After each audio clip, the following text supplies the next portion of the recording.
पूरा बज चुका है। विधानसभा 56 से कांग्रेस प्रत्याशी सुशांत गोयल खड़े हुए हैं और उनके प्रचार को करती हुई ये महिलाएं, आइए इनसे जानते हैं ये क्या कर रहे हैं। जी, हम लोग अपनी नेता प्रियंका गांधी का नारा बुलंद कर रहे हैं।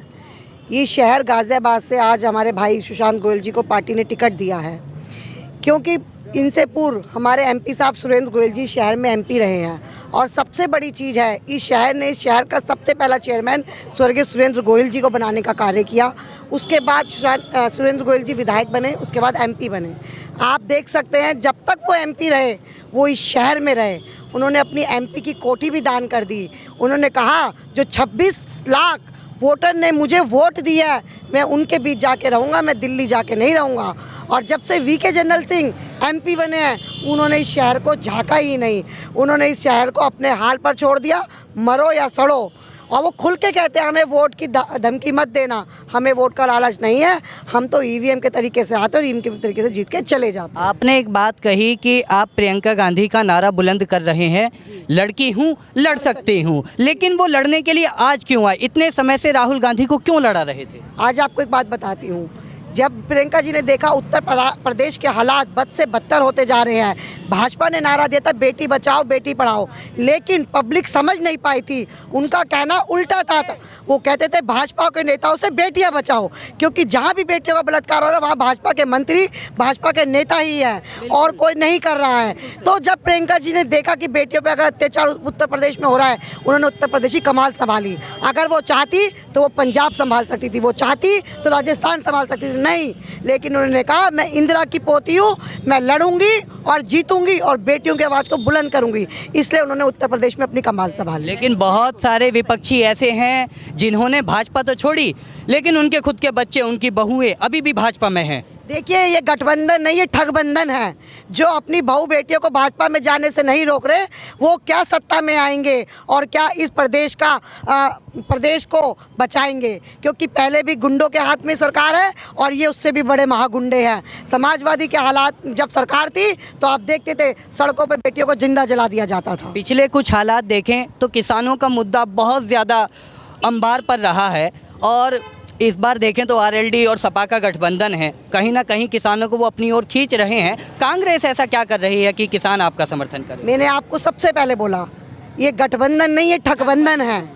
दूसरी चीज़, किसानों ने खुल के बोल दिया है कि हम रालोद के साथ नहीं हैं, हम अपनी हक की लड़ाई लड़ रहे थे। अगर किसानों की हक की लड़ाई किसी ने लड़ी है तो मेरे नेता राहुल गांधी ने लड़ी है, जिसने सदन पे भी इस मुद्दे को उठाया और वो धरने पे भी बैठे। कहाँ थे उस टाइम जयंत चौधरी? वो अपने घरों में सो रहे थे जब किसान सड़कों पे रो रहे थे। तो केवल और केवल मेरे नेता राहुल गांधी, मुझे गर्व है मैं उस पार्टी का हिस्सा हूं जो केवल और केवल जनता के हित के बारे में सोचती है।